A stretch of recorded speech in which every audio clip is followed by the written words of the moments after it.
श्री स्वामी समर्थ. उद्या 1 ऑगस्ट 2025 उद्या दुर्गाष्टमी आहे. आपण श्रावण महिन्यामध्ये भरपूर सेवा करतो. त्यात आपण आपल्या कुलदेवीची सेवा करायची. आता कुलदेवीची कोणती सेवा करणार? आपले गुरुचरित्र पारायण चाललंय, आपलं नवनाथ पारायण चाललंय, आपलं सत्यनारायण चाललंय. तर आपल्या कुलदेवीची काय सेवा करायची? उद्या आपल्याला दुर्गाष्टमी निमित्त आपल्याला आपल्या दुर्गाष्टमीचा पाठ करायचा. दुर्गाष्टमीचा पाठ तुम्ही दिवसभरामध्ये कधीही करू शकता. म्हणजे पहाटे 4 वाजल्यापासून ते संध्याकाळी 7 वाजेपर्यंत तुम्ही कधीही करू शकता. जेव्हा जमेल तेव्हा तुम्ही नक्की करा. नक्की पाठ करा. जर तुम्हाला पाठ करायला वेळ नसेल, तुम्ही जॉबला जाताय, वेळ नाही, वेळेचा अभाव पाहिजे, तर तुम्ही उद्या 16 वेळा सिद्ध कुंजिका स्तोत्र पठण जरी केलं तरी खूप छान आहे. आणि तुम्हाला दुर्गाष्टमीच्या पाठाचं जेवढं फळ आहे तेवढं कुंजिका स्तोत्राचं फळ तुम्हाला नक्की भेटणार. पण 16 वेळा नक्की तुम्ही त्याचं पठण करा. तुम्हाला काय करायचं? सोबत तुम्हाला आपल्या सगळ्यांकडे श्रीयंत्र सगळ्यांकडेच आहे. श्रीयंत्र आहे. श्रीयंत्र तुम्ही कुंकुमार्चन करायचंय. तुम्हाला जमलं असतं तुम्ही 16 वेळा श्रीसुक्त म्हणून कुंकुमार्चन करा. 15 वेळा श्रीसुक्तमचे म्हणा आणि 16 वेळा श्रीसुक्त म्हणून फळशुती म्हणा. 16 वेळा कुंकुमार्चन करा.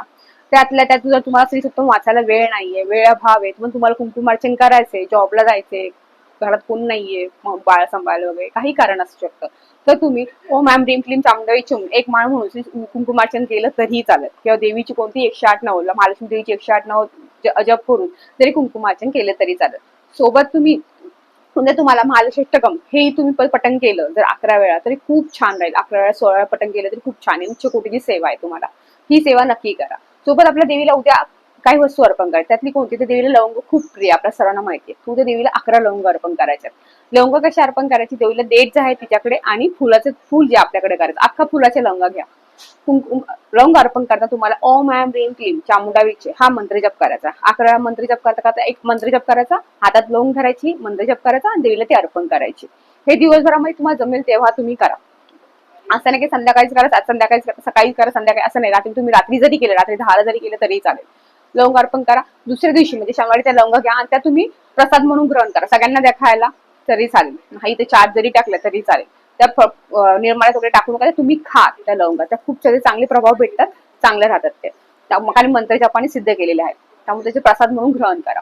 सोबत तुम्हाला उद्या जमलं तर महालक्ष्मी अष्टकम हे तुम्ही नक्की वाचा. महालक्ष्मी अष्टकम आपल्या सगळ्यांना आपण 11 लवंगाची सेवा अष्टमीला नेहमी करतो. एक लवंग घ्यायची, एकदा महालक्ष्मी अष्टकम म्हणायचं, एक तुपाचा दिवा लावायचा, एक लवंग घ्यायची, महालक्ष्मी अष्टकम म्हणायचं. अशा 11 लवंगा तुम्ही घ्यायच्या, महालक्ष्मी अष्टकम म्हणायच्या. आणि त्यानंतर तुम्ही तुमच्या पाकिटात 2-2 लवंगा प्रत्येकाच्या ज्यांच्या पाकिट त्यांच्या 2-2 लवंगा ठेवायला द्या. बाकीचे तुम्ही तुमच्या तिजोरीत ठेवा. आणि नंतर पुढच्या महिन्यात तुम्ही त्या 2 कापूर आणि 2 लवंग घेऊन त्याचे जाळ आणि ओम ऐं ह्रीं क्लीं चामुंडाईचे मंत्र जप करा. ही सेवा दिवसभरामध्ये जशी जमेल तशी करा. एका बैठकीत नाही केली तरी चालेल, पण जशी जमेल तशी नक्की सेवा करा. कारण कुलदेवीची सेवा ही तेवढी महत्वाची आहे. श्री स्वामी समर्थ.